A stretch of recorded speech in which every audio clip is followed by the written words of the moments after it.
Hi, folks. Thank you, everybody, for attending our panel on evaluating cyber preparedness for integrated systems. We do have a special guest with us that we just pushed in because he has some stuff that I think would be great as part of this conversation.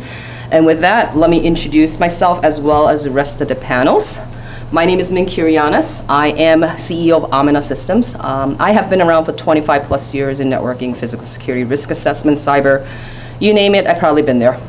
Jack of all trades, which is a little scary. And I've seen some faces here I recognize, which is not good either.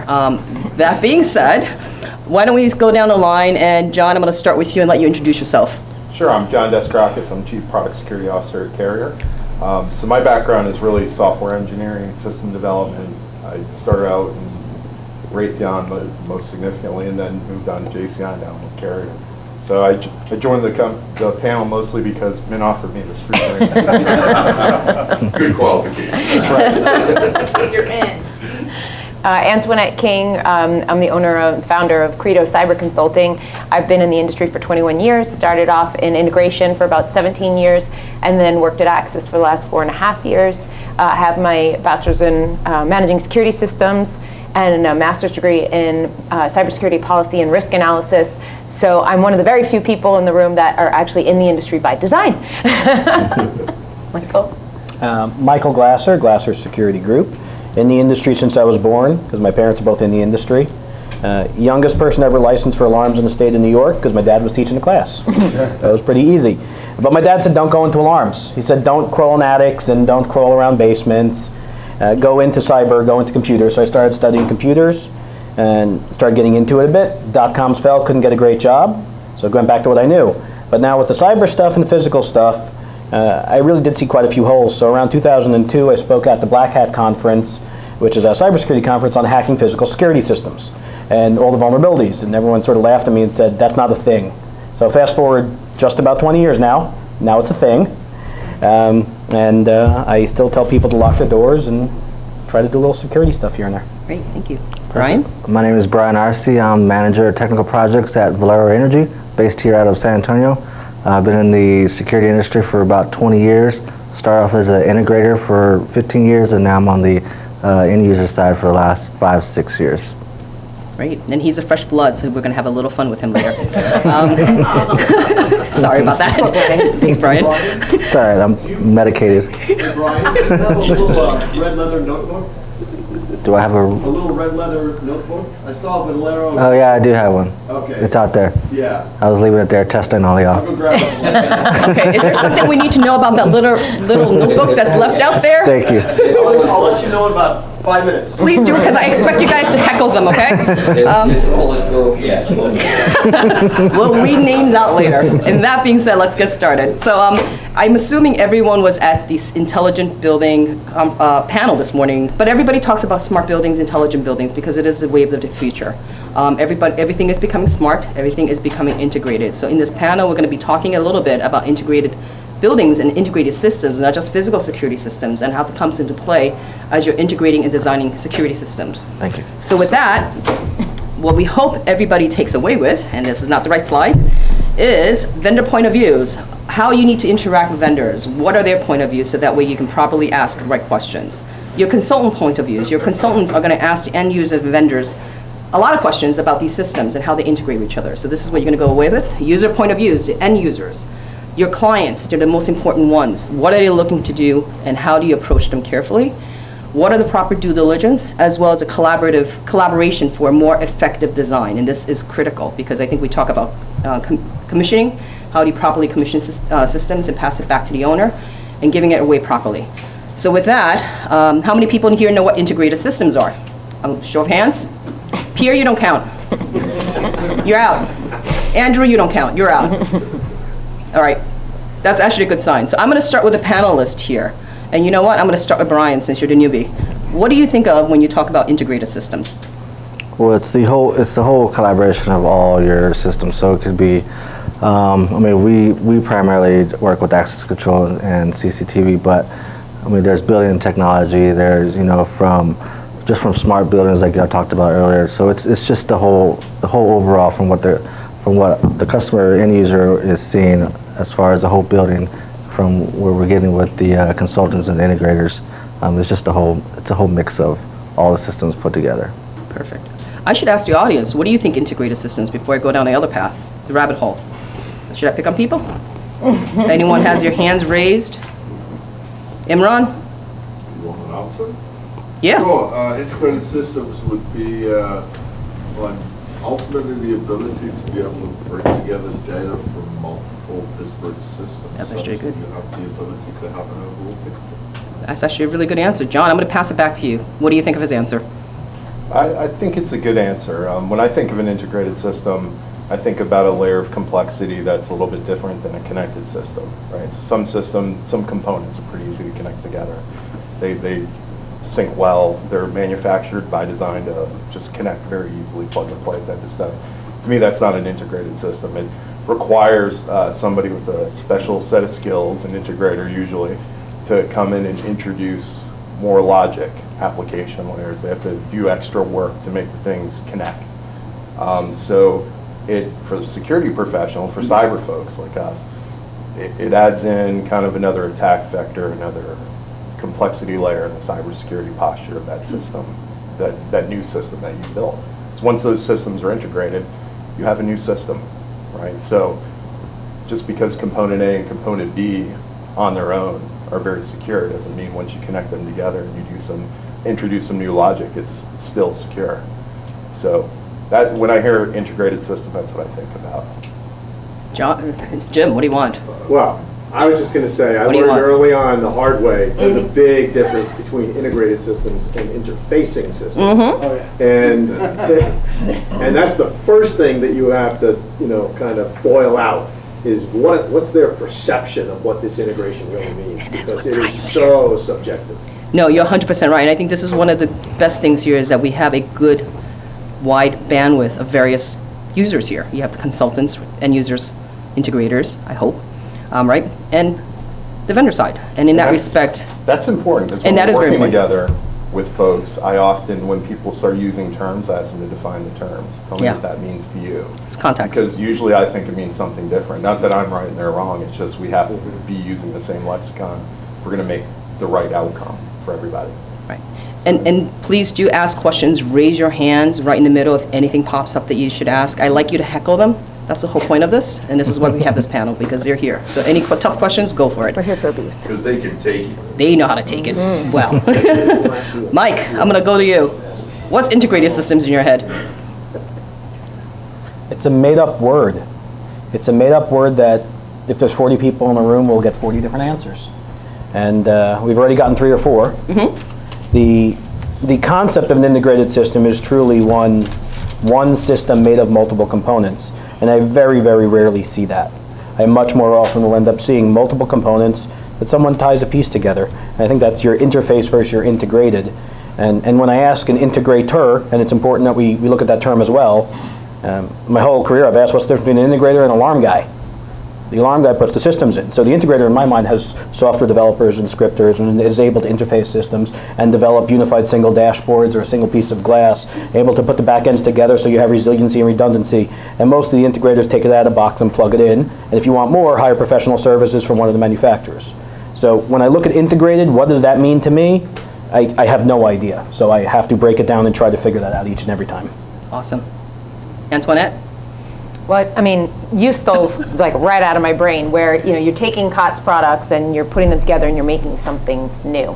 And it's different every time, depending on the outcome, depending on what your intended use is from stealing that from your panel. What is it that you're trying to do and what's the problem that you're trying to solve? And I agree. By doing that, by taking things that might be secure within their own right, the second you start attaching things together and interfacing, you're opening up new opportunities for threats to get in. Great. So then let's take this other perspective. What are your roles in all this? If there's a project here, John, vendor roles. Define your role and how do you define it at that point and how do you approach that?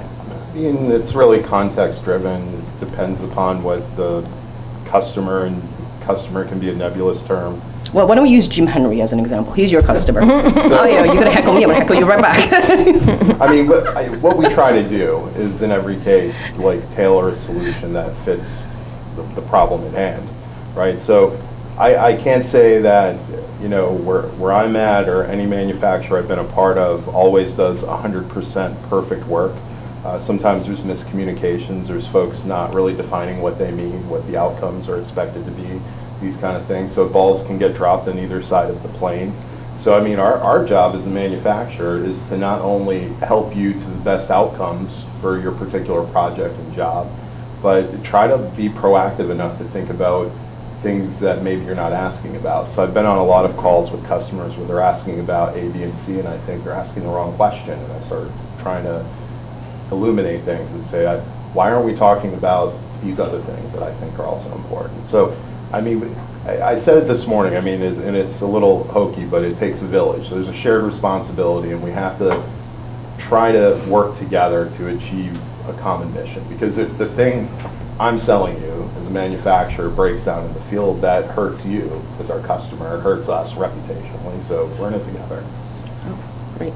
Uh-oh, Pierre. I don't know if I'm allowed to call him. All right, I'll call him. Pierre, go for it. So, no, I'm just going to make a statement. So if Willie Wilkins was here, and you represent him at this point, but Willie Wilkins would say, how does it solve my business problem today? And what Damn it, Pierre, why are you stealing my thunder? Get this guy out of here. I'm sorry, I was waiting to be called on. I'm being patient. This is my panel, goddammit. Keep your mouth shut. All right, Pierre. Hold on. So for folks out there, Pierre is buying you drinks because he made a mistake. I just made he is buying you drinks. All right, so Hold we're on, gonna let me hold just that take the mic off. Just kidding. Sit down. So Antoinette, we're gonna save that question for you. But Willie Wilkins there. I wasn't there. Well, you're gonna wait now. All right, Okay, Willie. I'm To sorry. answer his question, what she said, that's my answer. I apologize sincerely for the rowdiness. Sorry, but I'm not sorry. Anyway, I'm gonna let Valero go, Bryan, because you're gonna be first, and then I'm gonna go to the two consultants. Okay. Yeah, What did I sign up? What did I get I'm myself? still trying to get over that little You incident can right go there. back to your boss and explain that to Brian's him. ready to run. We brought you So on the end user side, there's a lot of voices on the end user side, right? So yeah, we're asking, what do we want? Even on my side, I'm asking, we got a lot of customers on our side. What do y'all want this to do, right? So we're gonna try to figure out, okay, we're gonna write the spec, write the scope of what you're trying to do. From there, then we're gonna go talk to our integrators, or, you know, we don't really deal with the consultants, but we talk to the integrators. Okay, this is our objective, what we're trying to do, this is the idea that we have. We're kind of unique in our situation where we do all that that legwork from the front end to figure out the specs and the product and the design. So that's kind of, when you're asking the question, like when you asked to Antoinette, you know, that would be something that Will would say. You're asking for trouble, Pierre. I'm just saying that right that's now. exactly- So before go ahead. No, go ahead. No, you figure it out. Finish it. So something like that, you know, Will's very direct, and what can you do to help me solve this solution? That's what he at the upper level. What we do on our level is we're also looking for that solution and trying to figure out, because we're working with these guys. These are our, you know, we're trying to make that partnership with these guys. We let Will and the upper management handle being that type, but we're working with this group to figure out that solution just as well. No, thank you, Bryan. So before I go to Antoinette, and before she kicks your butt, I'm going to let Glasser talks a little bit, because I feel like he's more on the post side, you know, penetration testing, consultancy. Give a little point of view in your role in all this. So, thank you. Step one is defining the business problem. What are we trying to solve? But step one is usually too far. Step 0 is defining who actually knows the business problem, who your actual customer is. Does the person defining the business problem actually understand the risk at an enterprise level, or are they, hey, my door doesn't close, solution, make it close? Well, maybe that's not the risk. What's the issue if your door doesn't close? And to bring that through, you have to really understand the true business risk coming from the true customer. The best way to demonstrate that is to help them to understand it. And several of my services personally and other people in the industry go about it different ways. Some do a risk assessment up front. Some go in and look at historical data and look at what has your history proven for you. Some bring in other businesses and look at benchmarking. And pen testing, or penetration testing, or testing of the system operationally, is one of the services I find is incredibly useful. It's useful because most of the things I find they already knew, but they didn't understand the risk associated with the vulnerability. My door didn't close is not a risk. My guy went in through the door that didn't close. Once he was in the door that didn't close, opened up the shred bin that has a 5-cent lock on it, because they didn't think about, let's actually lock that. The shred bin, which effectively is just a big box that says, put all your secrets here, and we're going to leave them here for a week. And they put a 5-cent lock on it. And then open that up, take out the secrets, and deliver those secrets to the CFO. Here's your pre-release financials, because your door didn't close. Here is your top secret patent application, because your door didn't close. So whether it's from before or it's from the reactive of a pen test to help sell that, because the CFO doesn't know that because my door didn't close, I'm going to lose my patent application. I'm going to have pre-release financials out there, and someone can short my stock before the financials come out. The CFO just goes, door didn't close, security guy, fix it. So the pen test really helps to demonstrate, if done properly, that this is the real risk because your door didn't close. Great. Antoinette, now I'm going to let you answer Pierre's question. Well, no, Pierre didn't even really have a question. No, he had a the statement. I'm an active listener. I heard what you said. So, and I agree wholeheartedly with what he said. From my perspective, the role of consultancy is to understand the business objectives of an organization, and then try to tailor whatever solution you're coming up with to the business objective. And that's how you really get people to open up their wallets, the CFO, to recognize risk, right? We're not going to spend, $500,000 on securing this drink when I can just go buy another drink for $5, right? And then that's really being able to tie the solutions into the business objectives is going to help foster this culture of security, where people start to realize, oh wow, security is no longer my cost center, my roadblock, but we can actually use cybersecurity and physical security as the guide rails by which we do business. It can enable our business. And so as a consultant, if you're properly educating your customers, you'll be easy to kind of tell that story. Very good. Now I'm ready to answer Pierre's statement. No. As she said, no, hold on. This All right, is an John. important detail. So you were asking or stating, how would I solve your problem? Well, historically, Willie. No, Pierre, you're not allowed to blame it on the person that's not here, okay? So my role, you have to my role where I work, I'm Chief Product Security Officer. So my job is historically air-gapped from this audience. I'm inside the manufacturer helping to design secure systems.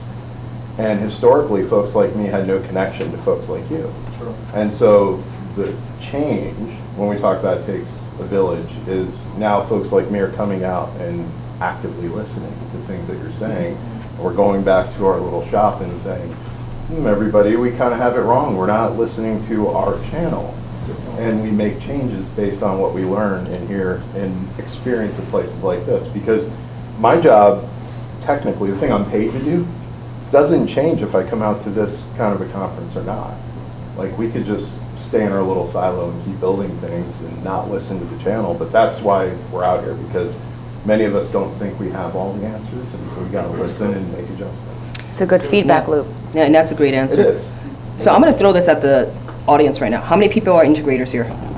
Show of hands. One. Discussion. Okay, handful.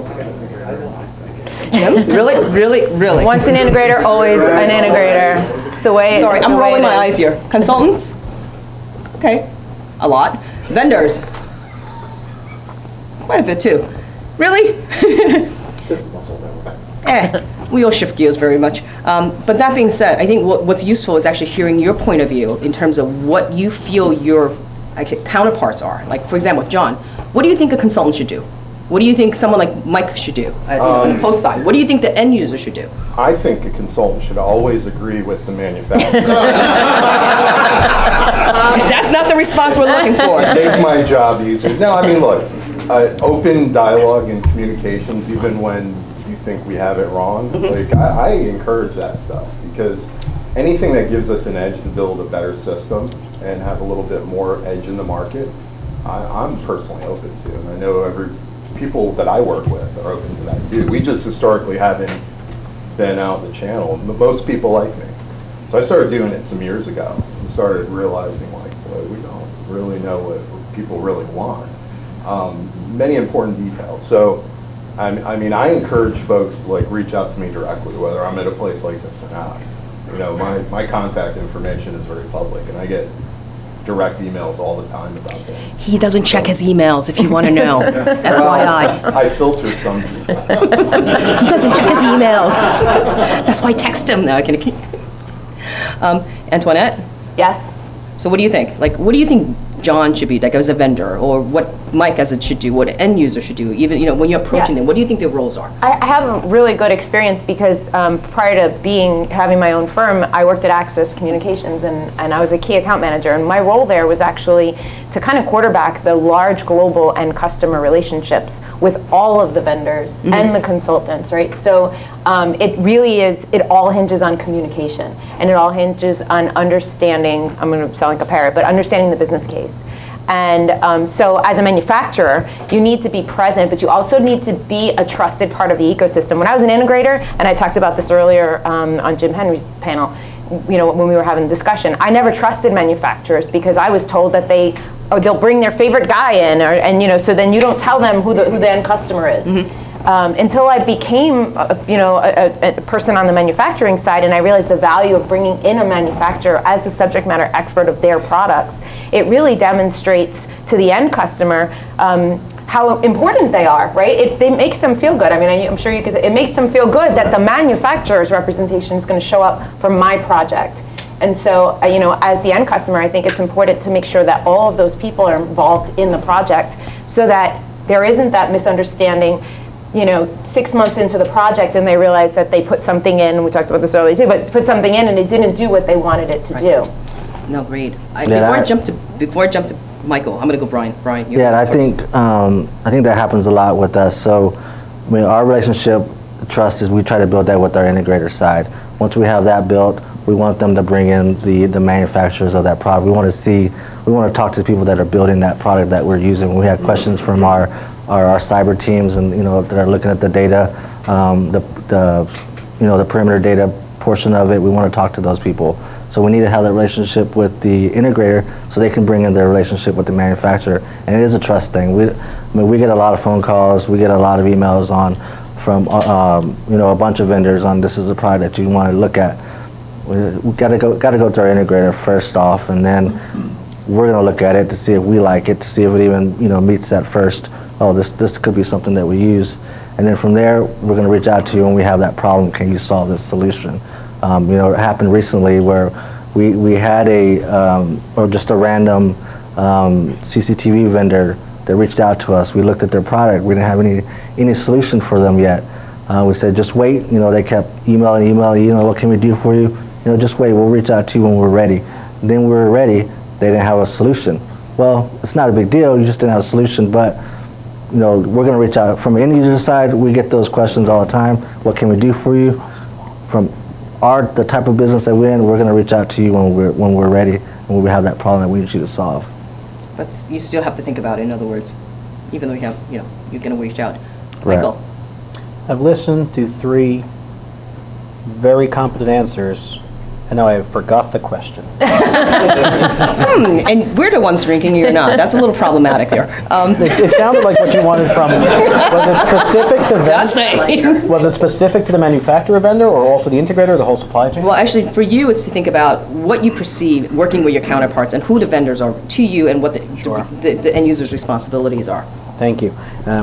It's a heck of a balance, and unfortunately I have to use the word risk like I have Tourette's and just screaming out risk.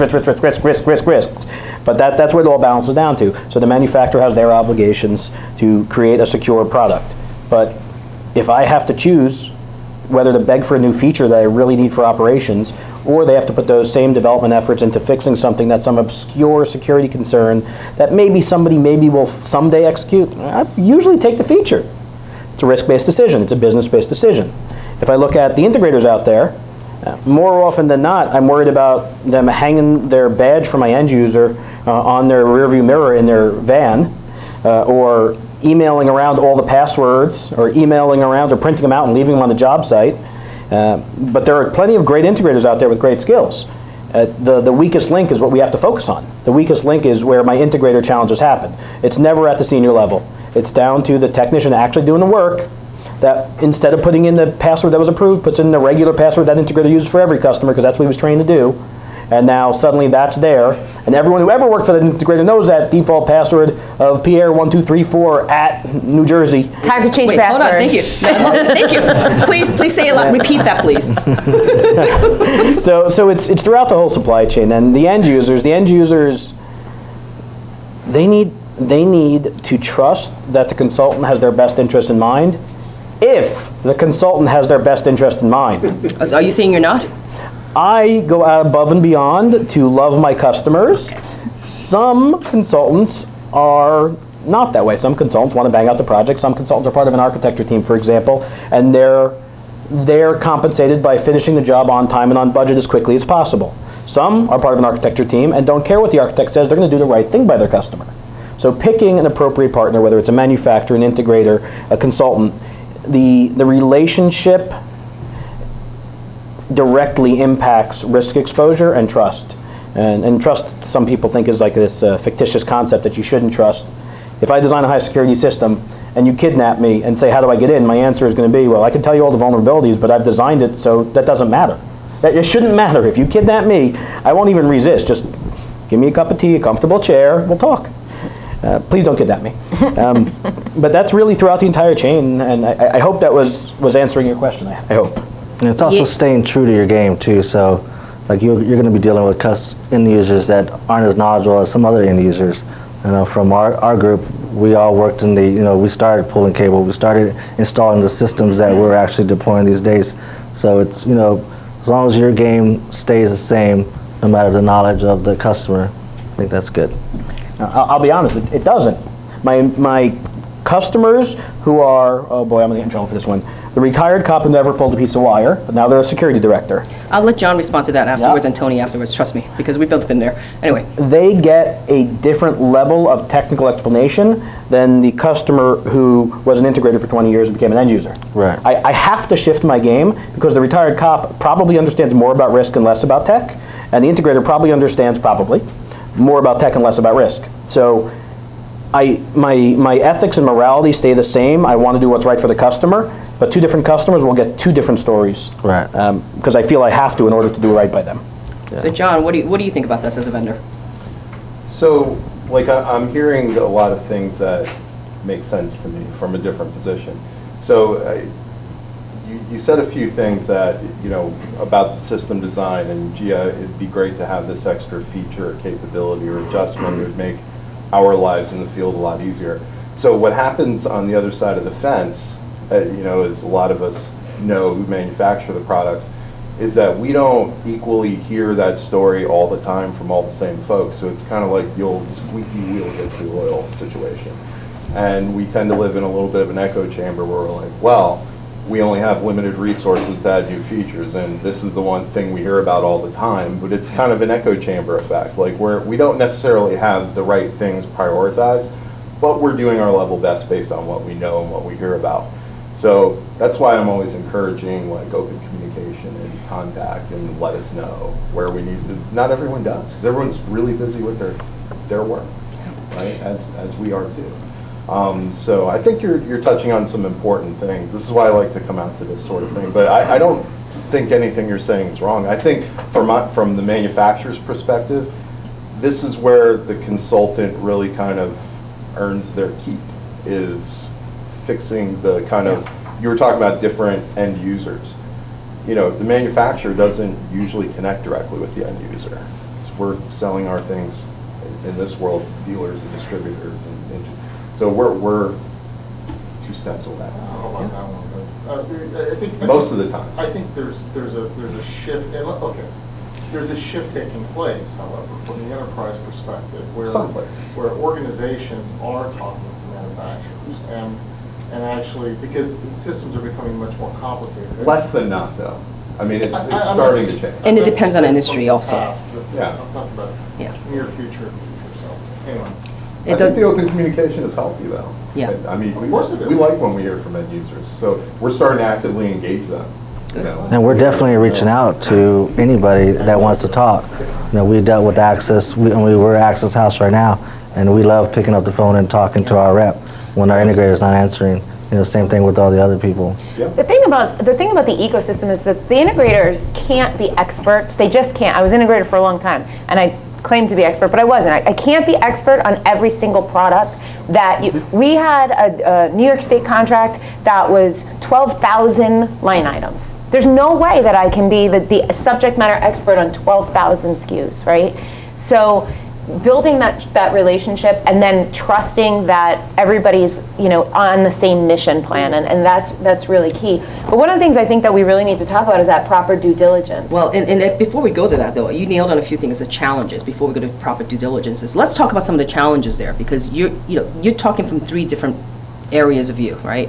At a 20,000 foot level, you have the vendor, you have the manufacturer, consultants, right, and then the end user. The challenges that are there is where you're going to look at first before you go to proper due diligence. What are the challenges you face when you're dealing with a manufacturer or a vendor or an end user? For me, it's governance and compliance is where is kind of my sweet spot, right? So a lot of the enterprise customers, especially when you're dealing with critical infrastructure, are regulated. And so what I've experienced, and the reason why I went out and started doing my own consultancy, was that the end customers are being forced and regulated, right, to have cyber posture, a strong cyber posture around their facilities and their systems and their data. And the manufacturers are hearing that, and they're saying, well, we want to sell more products to those people, so we're going to build products that have those feature sets in there. But then what happens is the channel, distribution and integration, kind of got shoved into this situation where they need to comply and they need to sell the products, but they don't necessarily have the education on how to implement a secure network and endpoint security lifecycle management. And this managed services that IT has been doing for decades is now something that's been forced upon physical security, and a lot of companies, integration companies, are not set up for it, right? They don't have the capacity to do the billing. They don't have the capacity to write the contracts. They don't understand the language.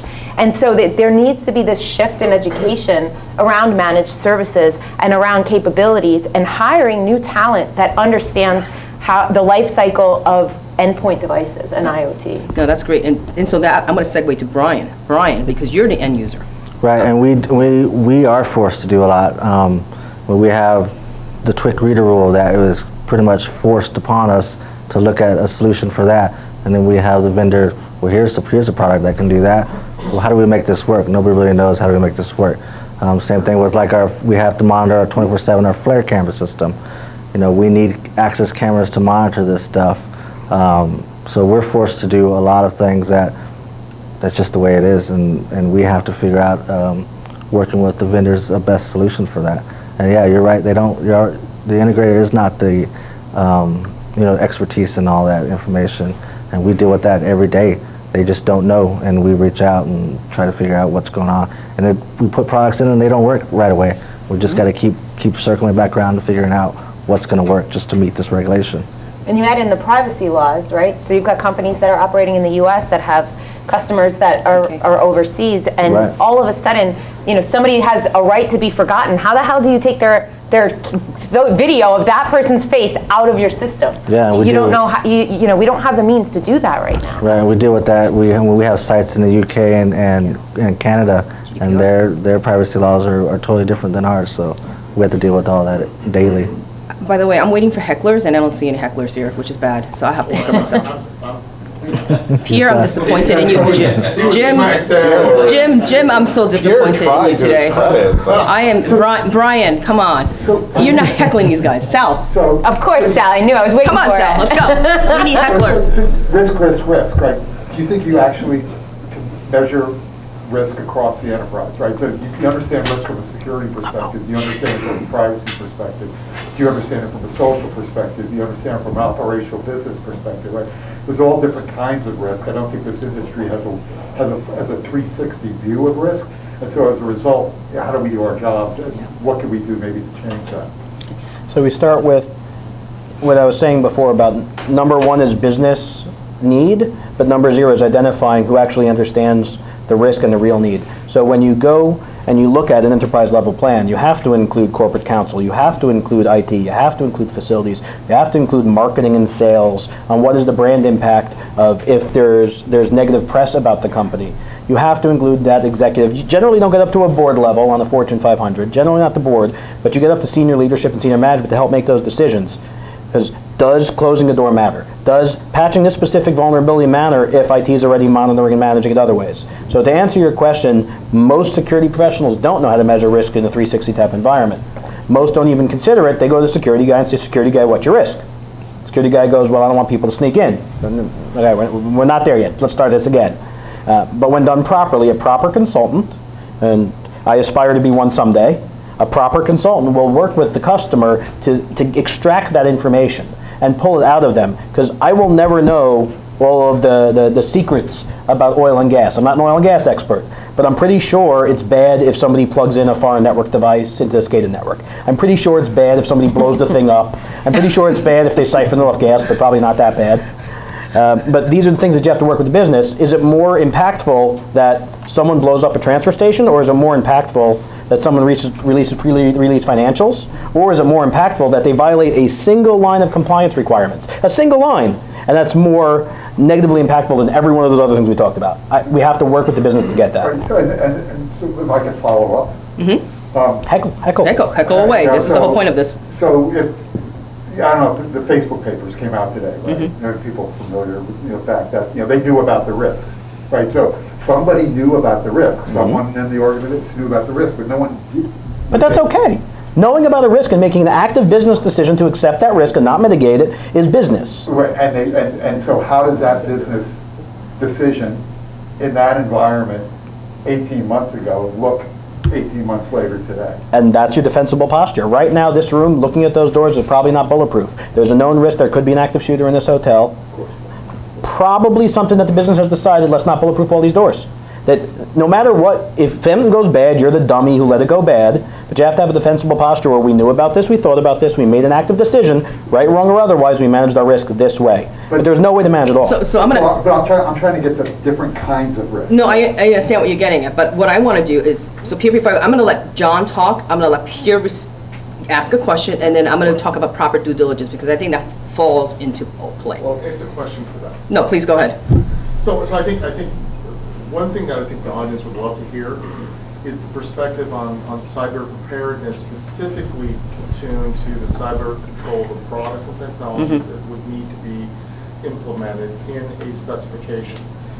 You've talked a lot about the physical controls, and I understand the physical controls, and that's really critical on the cybersecurity NIST 800-171 framework. But when we really are focusing on really the 853 framework for product and cyber hardening, cyber preparedness across a network environment to accept technology. Your job is to define secure technology that can be implemented in a way that can be integrated into a network environment. Your job is to define the physical controls of 800-171. Your job is to define how this all is going to come together, ensuring that it can be placed into a network securely in a segmented environment. Your job, of course, is defining from a consultant's role how that takes place and what you do. So there's got to be rules. There's rules, exactly. So we want to hear that. I think that's perfect. Really important for a lot of people. All right, John, I'm going to let you go first on this one, and then I'll pass it down the line. So the rules depend upon where you are. So 800-XXX matters not in Europe. They don't care. They don't talk about that stuff. John? It's a very U.S. Add in IEC 62443, please. just add Well, I think chops. as a global manufacturer where we compete in vertical markets everywhere on the globe, we're constantly, so when I'm supporting a product line, the first question my security architects ask the engineering team is, where is this going to market? And then we have to prepare it to be compliant with standards that are important in that region. So the way we develop a product destined for France is completely different than how we would do it for China and how we would do it in the US. All that context really matters. And so what happens is big manufacturers, their speed to market sometimes is a little bit slowed by the regulatory aspects. But that's great. That's important for consultants to know that, so, right? Yeah, but this isn't true at every manufacturer, but it's evolving where it's starting to become a common thing. So I can only speak for where I'm at now because I'm in charge of a lot of that governance to make this happen. But we're trying to apply context, and part of that context is what you're talking about. And so there's a difference between compliance for the system components and then how it will actually be stood up in an environment, right? So we have to make sure the system is capable of compliance for the stand-up and the integration part, and that fundamentally the components are going to be compliant too if they're tested. So it's, you know, I remember 20 years ago developing systems, and it was really friggin' easy to send something into the market because we didn't worry about any of this stuff. But they still don't, right? Because right now, most manufacturers, not you, most are, and I'm sorry to jump in, but this is something I'm super I've been screaming about this far less than you have, but I've been screaming about it when I found out about it. Like, you can't unsee certain things. So manufacturers want to be first to market and ease of use. Those are the two most important things to a manufacturer in selling a product. You have quite a few manufacturers right now that are selling products that have phenomenal cybersecurity specific feature sets, TPM modules, signed firmware, no default username and passwords. You have to create a unique username and password. The problem is that when you talk to the product managers, they get really, really spooked out when you say, why don't we develop a product that's secure out of the box? And you know why? Because they don't have trust in the integration channel that they're going to be capable of installing the devices. So the next step to that is education. It is incumbent on the manufacturers to educate the integration channel, the consultants. These are the security feature sets that we have. They're turned on. If you don't want to use them, you have to consent to turn off. I know you love the word consent, and I dropped that for you. You have to consent to turn it off. Sal, we're not going to go there. I always consent to be turned off. Oh man, Sal, you don't want me to use the word here's the consent thing. here. I am not reinventing the wheels. There are gentlemen in this room and ladies that have been screaming this from the rooftop for decades. But I think for me, the reason why it became a passion for me is because I not only see it from a technical perspective, but I see it as a business enabler for the channel. This is how you build service contracts. It's a revenue driver. And with all due respect, because I love you guys, but for me, the reason I think why people are starting to listen to me is because I'm able to connect it to how to drive revenue within your organization. If the manufacturers start building products that are secure out of the box, I think it's going to help trajectory, fast forward all these issues that we're having, but it's getting to the product development, right? The product managers to kind of put a little trust into the channel to say, yeah, they're smart enough to figure it out. Just tell them what they need to do. Build out a good playbook. So before Mike answers, I'm gonna let Bryan answer to all that. Bryan, because you're on the client side. Now you have to take all this in. What do you do? So I'm fortunate enough to work for a Fortune 50 company where we have a whole group of individuals that handle this type of stuff. But I'm working on a project right now where we're just trying to get an app just from Apple to use as our point of sale system. And there is a list of questions that come from our security side. So what we need from the manufacturer is just to be ready to be able to answer these questions. I don't answer the questions, I send it off. I need you to send this back to me. We have legal, we have security, they're all looking to answer or review your questions that you ask. So we just need it readily available or know the context from the manufacturer that can answer this type of stuff. I don't want to talk to the sales guy at that point. I want to talk to the guy that's building that product. I'm done with the sales guy. So that's what my team refers to as creating the soft path, right? Right. So part of what I was talking to Pierre about is really understanding what's going to be required out in the channel for easy adoption of my system that I'm building. It's one thing to build a great system that does all kinds of cool stuff, but if we're making it hard for people to buy it, then we didn't finish the job. So I could tell you that where I work, we have 80 plus multinational businesses under the umbrella. Some of them are very good at this, very proactive. And some have some work to do, right? So, we're starting to take the lessons from the ones that do it the best and make it policy across the channel. But that's easier said than done. So you're talking about big manufacturing lines and changing fundamentally how they've been doing things for 20 years. Right. So it's a tough problem to solve, but you're spot on. You're absolutely right. Michael. We have a question. Oh, no, okay.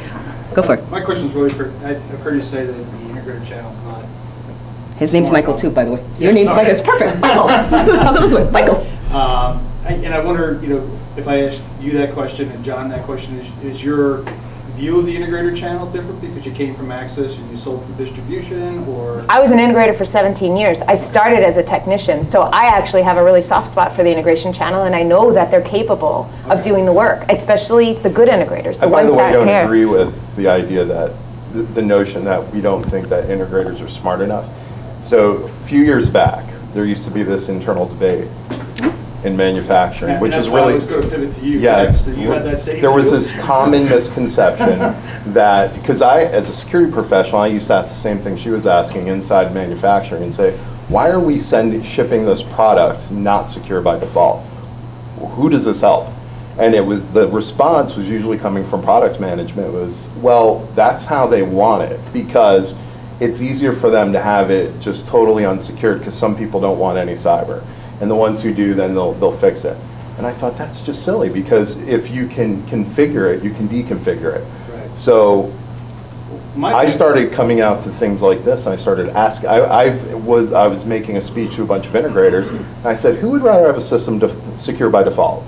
Show of hands. Every hand went up and was like, "Why aren't you guys doing this now? Because you're costing me time and money." 100%. And I brought that back, and then so we started more like configuration. putting it Yeah. in the roadmap of every single product line: secure by default, secure by default. I think more important to that is also the training or publishing best practices. Mm-hmm. Do you use TLS or do you SSL. secure socket? Like, how are you Well, communicating? the kind of things that get Not manufactured SSL. in the building space, though, are so they're highly configurable for many uses, right? Right. So there's only so many things that you can really set up to be secure by default. Because Well, I mean more like Best give us practice. the tools. A hardening guide. The hardening guide. Wouldn't it be better if the what hardening you're guide using, becomes is it automated? 14 Yeah. Yeah. right? Yes. SQL, that kind of But thing. So I who think looks at some are hardening being guides? proactive That's about it. Who looks at hardening guides is the other question. Well, Yeah.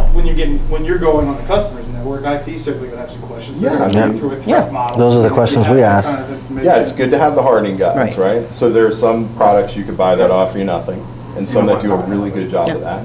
But, and there's some that are starting to automate it into their system with dashboards, which is like more advanced, where you just get a dashboard and you can select, this is the kind of system I need to set up. That's kind of a rarity right now in the building world. But what's going to happen is there's going to be a progression to more and more automation. But we're taking baby steps on the manufacturing side. Well, I think the challenge there is to lift the bar when you say integrator, that it is an integrator, and that I think the pressure for sales a lot of times gives a company an integrator title, and you justify why you want to sell more product through the channel, but maybe they weren't the right integrator or the right channel partner for your products. Maybe. Yeah. And if they are, then holding that level of certification and standards and training that are available and making the tools available, they got to understand that, or they shouldn't be selling the product.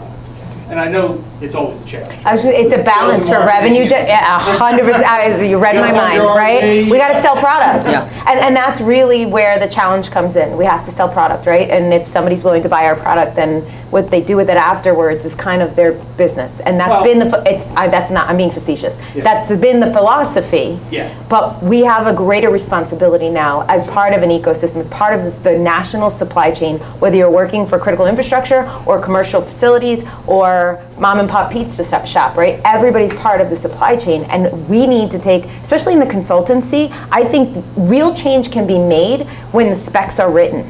Right? Just the way that CMMC, Andrew just had a whole session on CMMC, just the way that maturity modeling is being forced upon the DIBs and the DoD space, if the consultancy starts building this into the RFPs and into the specifications, you're driving the change. You're forcing everybody in that entire environment to meet a standard, and then you hold them accountable to it.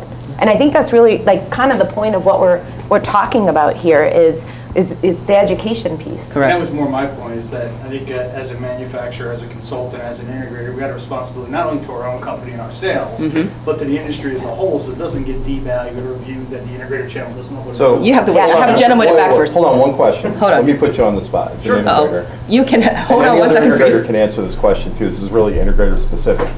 What, as a manufacturer, could we do better, right, to bridge that gap. So hardening guides are one thing. I'm sure we can write a better, more clear hardening guide. But is there something else that we can do short of complete automation and hardening out of the box that helps you do your job better and adopt my products more rapidly than my competitors? What are we missing?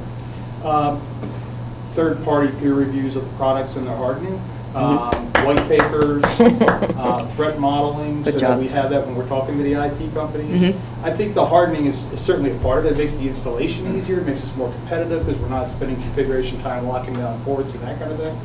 And then having that a part of the dealer level certification. You know, maybe they have to be sent out locked down because you haven't gotten to this level certification, so you could bench it, test it, stage it, do it yourself. So I think there's levels of certification that can also tie. So a lot of manufacturers like us have training that's offered, right? Yeah. To tell you here's how you stand up the product. Is it for fee or not? Are we it's free? missing the cyber part of it? Like, here's how you secure the system too. Yeah, but hold on. Is it for a More fee? specifically to your product. Yeah. Is it for a fee or is it free training? I think there's a whole caveat here too. Most are for Is that fee. part? Yeah. You don't care. Most Okay. are for That's free. a value. That's above It's a my value, pay you pay grade. for it. Okay. I build the solution, somebody else decides to sell it. Fair enough. The gentleman in back has a question. So, Antoinette, you mentioned the standard, right? And we have standards like OnDiff, and just like OnDiff, there's 14 versions of OnDiff.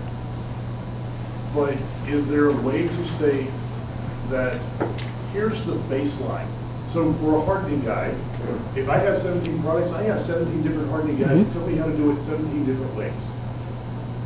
For the same optical sensor, right? It's 17 different brands, but it's all that.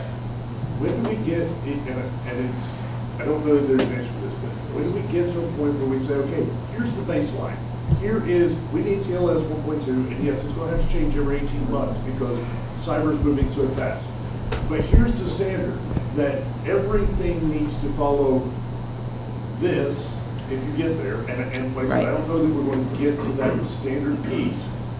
But then there's also, as I think his name is John had mentioned, that third-party Peer reviews, yeah, Peer reviews, third party, absolutely. of the product that comes out. And so when you have your hardening guide, when you have your cyber certificate, so every device that comes out has a cyber certificate that says, we do this, this, this, and this, out of the box, this is what we've done.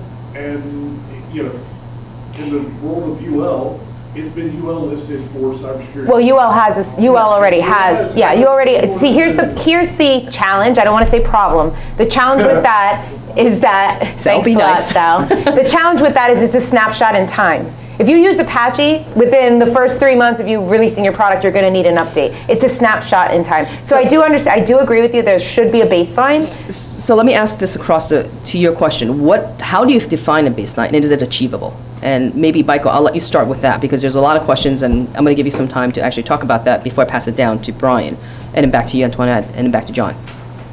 I was holding my fingers like this, trying to remember the 4 things I was going to answer for the last question. All of them. And I take those away, and now I got a new question? Yes, you do. Now Oh, that's boy. the 5th one. Add it in. Okay. And then Jim, you can ask your question after this is I'm sitting done. there going, I wish I had a notepad, I wish I had a notepad, I wish. All right, so the new question is, how do you Think define a fast. baseline? How do you right? define a baseline? You define a baseline by recognizing the things that are within our control and not within our control first. The things that are within our control, we need to know, can the manufacturer automate it for us? Can the manufacturer audit for us? Automation and audit are 2 very different things. And when we look at the baseline, we'll go with a simple thing. Is OSTP encryption turned on or off? Simple. It's a yes or no question. OSTP encryption on or off out of the box. So we set that rule. Does it throw a flag if it's not? Did you change the base key, or were you stupid enough just to? He asked if you were stupid enough to do that. No, Mr. Bootcamp can beat me up on that one. Okay, so is it on or off? We're not up to that yet. But okay, so it's just a Boolean yes or no. What happens if it's no? Does your system automatically notify the customer? Does it weight that with a risk score of no? Is there a potential, let's go to an extreme, is there a potential kinetic impact? If it's no, can we turn around and set the controller on fire because it's not encrypted and we send too much data to it? Can we make your automated cool Wi-Fi stove light your house on fire because we said no to OSTP? Probably not, but maybe Sal can teach me it does. But risk scoring of that baseline, giving the information to the end user, who most end users have varying level of skills, no, I'm sorry, all end users have varying levels of skills, but they don't want to spend all their time doing all of this stuff. They hire people to do that. They hire integrators, they hire manufacturers, they pick their partners, give them that dashboard, as you're talking about, but don't just say, this is off. Help them to understand what this is off with a risk score associated to it. Other than that, when we actually go into baselining, what does it do? Okay, the camera's on. Well, on's good, makes a picture. How far we go with that? Does it have certs? If it does have a cert, do their tools have the ability to roll those certs and pull those certs for you? Or does now the end user have to go in and install 5,000 certs every year and a half, whatever the policy is, and manually do it? So giving the automation tools to establish and maintain that baseline, because if you make it too damn hard, we're just not going to do it. Correct. I mean, All right, I'm gonna go to Bryan. Bryan, you've been very quiet. Not good. No, I have not. Yes, you have. How do you respond to this? So, baselines is whatever. Whatever the baseline is, that's what it is. I think from some of the larger companies, some of our peers that we deal with, Chevron, Exxon, Marathon, I think we've moved to that point where we are dealing with we're taking matters into our own hands. We have our NOT network, our IoT networks, where we're segmenting all of our non-PC devices pretty much on their own VLAN, just because that's just the way it moved. So it's a hassle, yes, but it kind of takes away some of the work that these guys have to do to, we're constantly having to figure out. We're going to ask you those security questions anyways, but it kind of puts more of it in our control. And I think that's what big companies like Valero does, is we want that in our control. We're not looking for. So because we're down to like the last 20 minutes, I'm gonna let John and Antoinette finish this, and then we're gonna go to closing remarks, and then I'm gonna let people heckle them. Let people heckle us. Oh, I'm sorry. Let people ask you questions. Oh. Nicer way. What was the question? I'll jump in real quick, because I really think it's important. So baselines, they're going to change. Technology changes daily, right? But I think that the fundamental thing here, if take nothing else away from this session, is that physical and cybersecurity are two sides of the same coin. When I talk about convergence, I always say that cybersecurity is like the nerdy cousin of physical security. It's the same exact principles. Defense in depth, access control, all these things that we do on a daily basis when we look at a door to determine, an entranceway, to determine all of the controls we're going to put there to make sure it's physically secure. Same thing, different assets.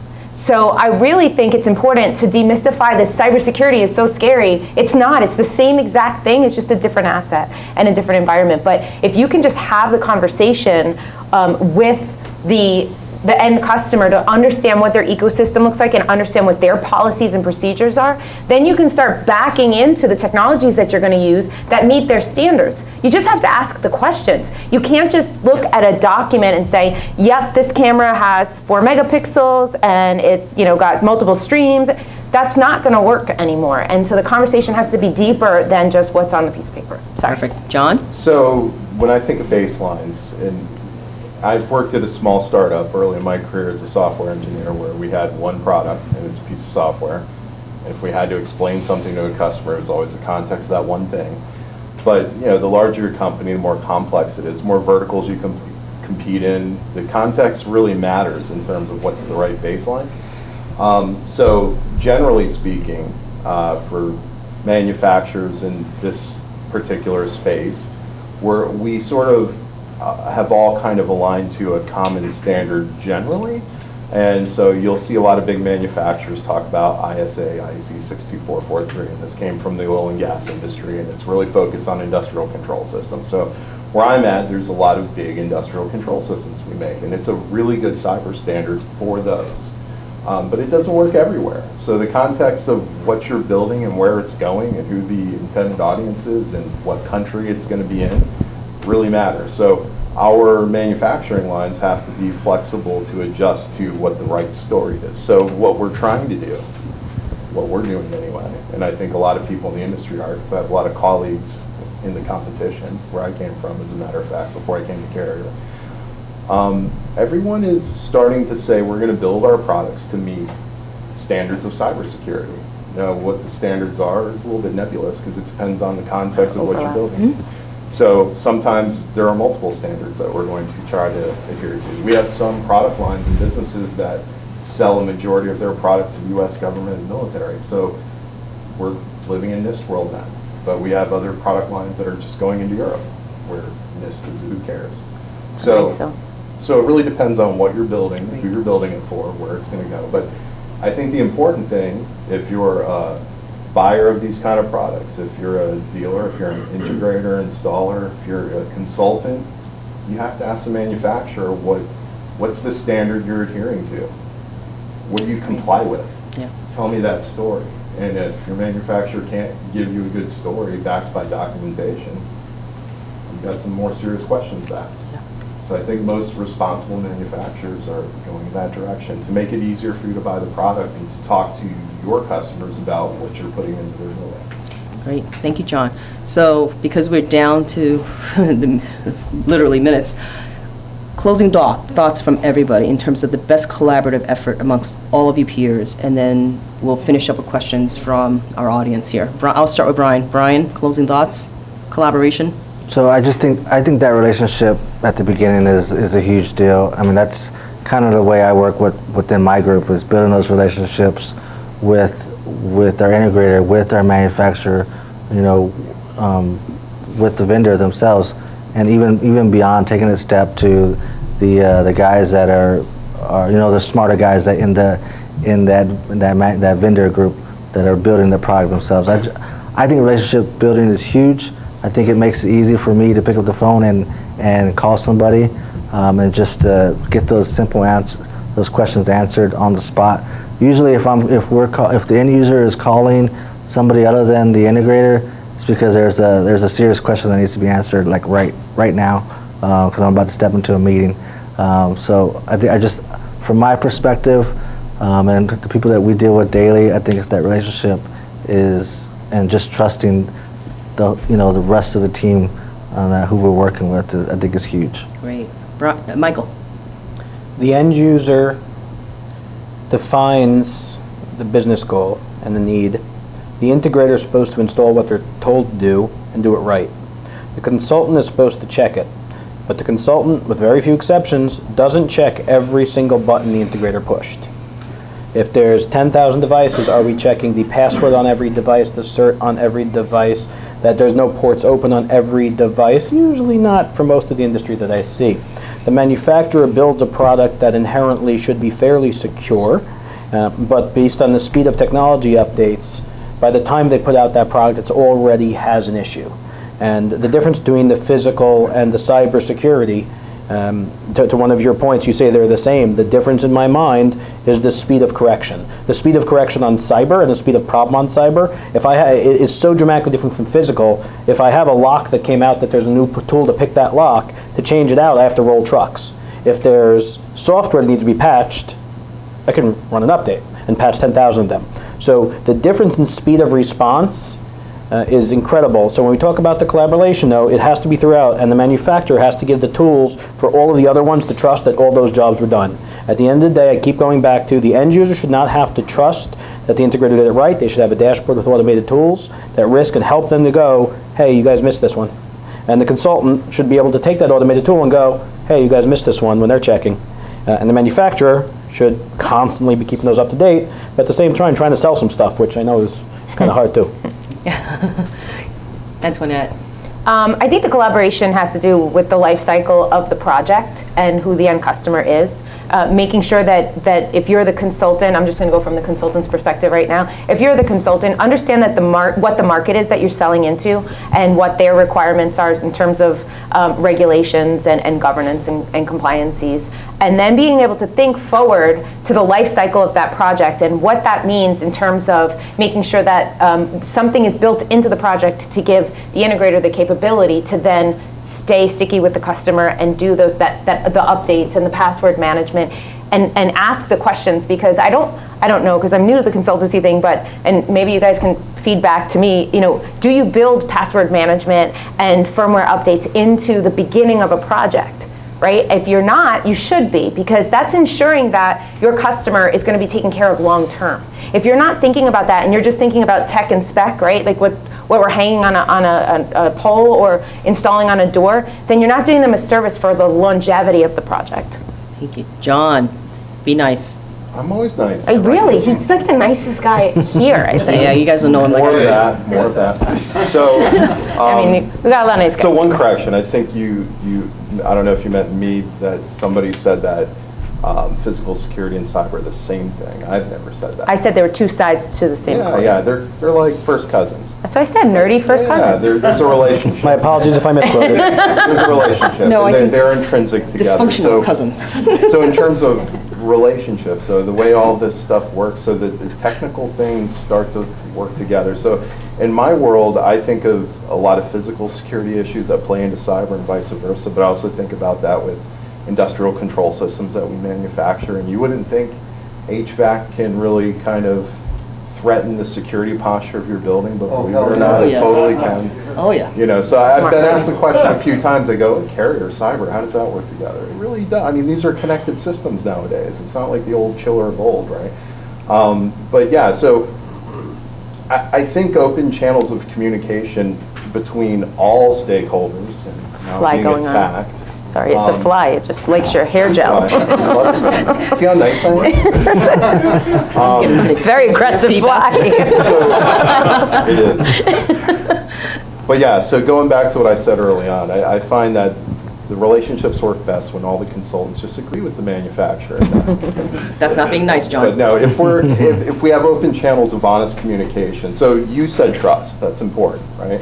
So transparency is really important. We get asked hard questions all the time about our products, and I'm on the other end of those calls where, you know, we have buyers and dealers and distributors and testers that they've hired and consultants they've hired asking us things that really we're not allowed to talk about because it's IP. And so believe me, if I can make the conversation fast and just hand them a complete threat model that we've developed that reveals IP, I would do it because I'm like, I can move on to the next thing. But we have lawyers that tell us, nope, can't do that. And we got to go through all these clearances. We're a business like anybody else. But I think the level of transparency today compared to what it was 10 and 15 years ago is like night and day. We're starting to learn what we can and can't say. And we're starting to find ways to communicate things about our systems. This is why we're spending a lot of money getting products certified and compliant with standards that you already know. You know how these standards are defined. We're building paper trails to say, we comply with this 500 different things, and you can test us against it.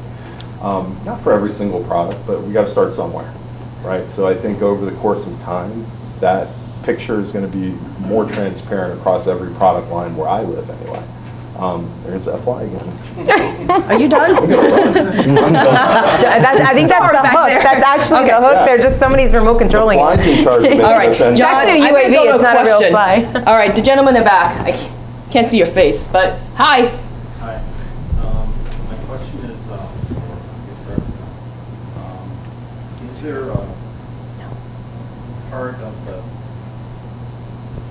installed database, or installed in place, that can provide, or does already provide, logs that logs that are available to a scene, such as school or any other?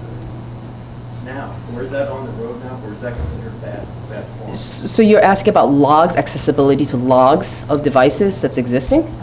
Logs from servers, right? Logs from servers, oh yeah, so, I'd love to answer that one. okay, Mike, you go first next. since you're doing If this. that's okay. It's not a stupid question, it's an amazing question. It's a very good It was question, by this the way. finger that I wasn't allowed to answer before when we were going through the 4 things. So the auditability of systems, log management, ingestion of data is incredibly important, and it depends on the system. So does it exist? Depends on the system. If they say yes, it exists, check.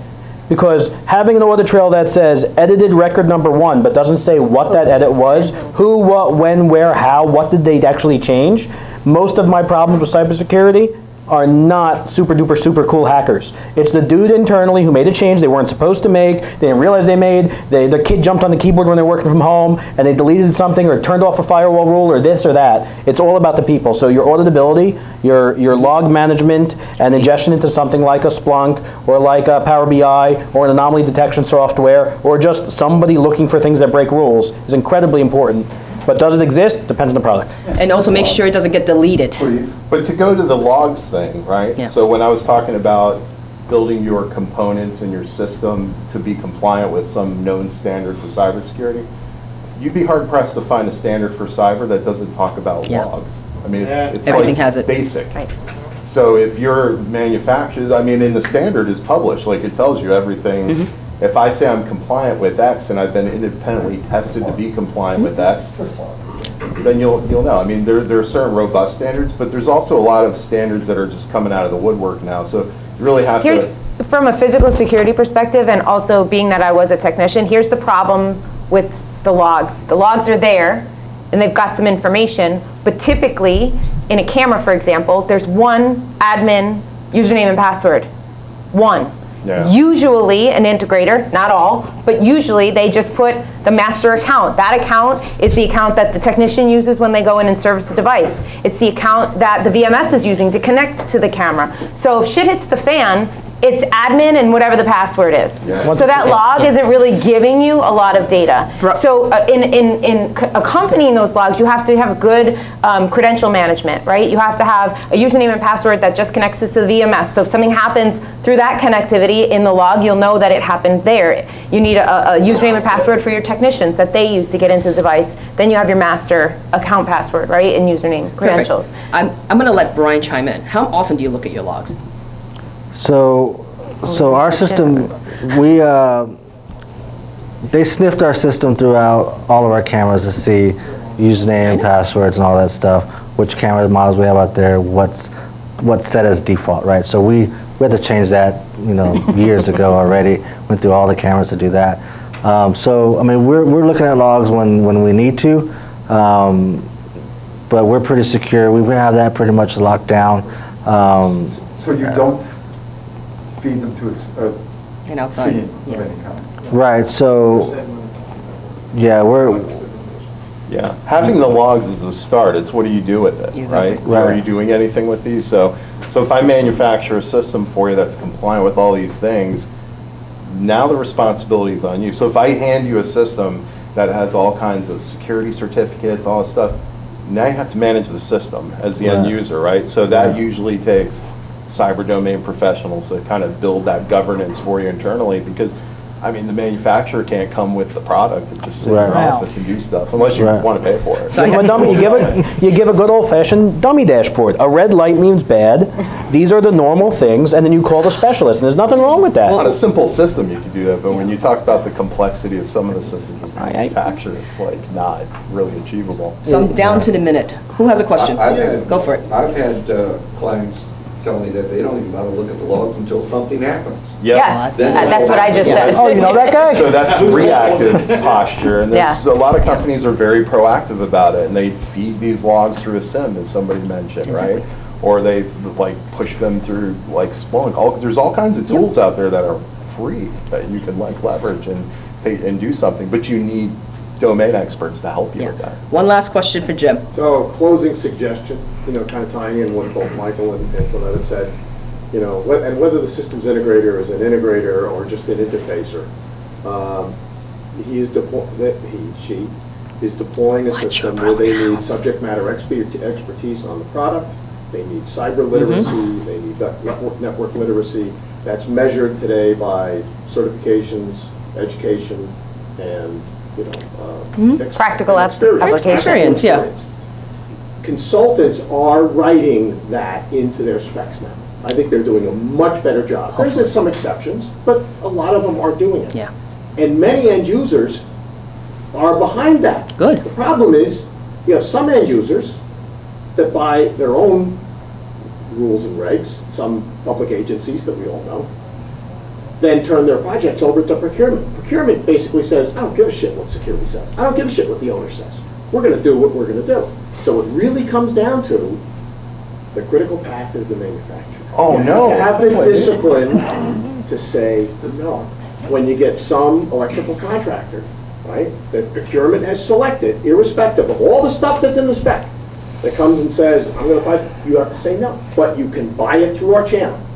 And right? Jim? So they'll get the expertise. Please don't feed his ego. It's bad enough as it is. No, Just no. letting But you that's know. starting to shift. That is starting to shift because the cybersecurity maturity model certification that the DoD is developing, it's in its infancy, but it's being developed, it's attacking cybersecurity maturity at procurement.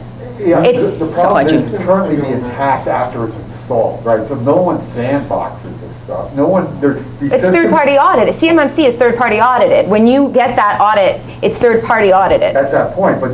Prior to acquisition, you can't even get the RFP. But do you see that? That is dibs, you're right, but it's got, But you gotta, we are at the beginning stages But general right now, procurement, too. it's So we're gonna gradually starting get to there. change. We will get there, like every other. I'm going to say real quick, one of the things that's very concerning for everyone, and I've been talking about it for over 15 years, is that until we have the ability to, in effect, take this to the point where someone's fined for doing it incorrectly, right? Where there is a monetary, in effect, like NIST, I mean, not like NERC-CIP, where there's a penalty.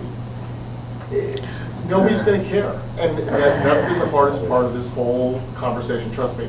But you have to get to the end user, and hopefully you have very concerning end users that understand the importance of this. But at the end of the day, But there are penalties, GDPR, for example, CCPA, New York State. It is privacy, but data breaches that are a result of the products being installed, there absolutely is. So Pierre, to your point, I'm going to say this, on the foreign policy side, they're already looking at that. I have people who are looking and lobbying that right now. And it is good, but it's also bad in a sense because there's two sides to every coin, right? Right? You have the end users who now will be penalized, and we also now have this whole situation with integrators now being held responsible if there's a compromise with the systems that you install. Just saying that Right. until that happens. We have to end, but I'll let you ask one last question, and then we got to close it. So, Getting kicked out. in the integration world, the insurance companies mandated fire alarm many years ago. Right. Is there a potential that the insurance department, the insurance world are going to say, we're not going to. Yes. Yes, Yes, it's already happening. it's already starting. It's already, yes, Unless you can show Yes. cybersecurity. it's already happening. It's going to fall on the integrator to do exactly what they did on fire alarm, now on an access control or security implementation to meet cybersecurity standards. Yes. Because insurance is the bigger key. That's the fines. So We're the not big- going to insure your building. We're not going to insure this integrator against anything unless you can meet these cybersecurity. Yes, it's already we're being there. rolled out. AIG, the big carriers are already looking at that when they're underwriting as well as endorsing And some it's of the direct policies. attack and third-party attack, and this falls under third-party attack. So yeah, it's definitely going to continue. Yeah, and as Pierre was advocating for, the consultant should be fined if something goes wrong. Exactly. I thought he was volunteering to cover their funds. I'm just agreeing. All right, thank you everybody for attending.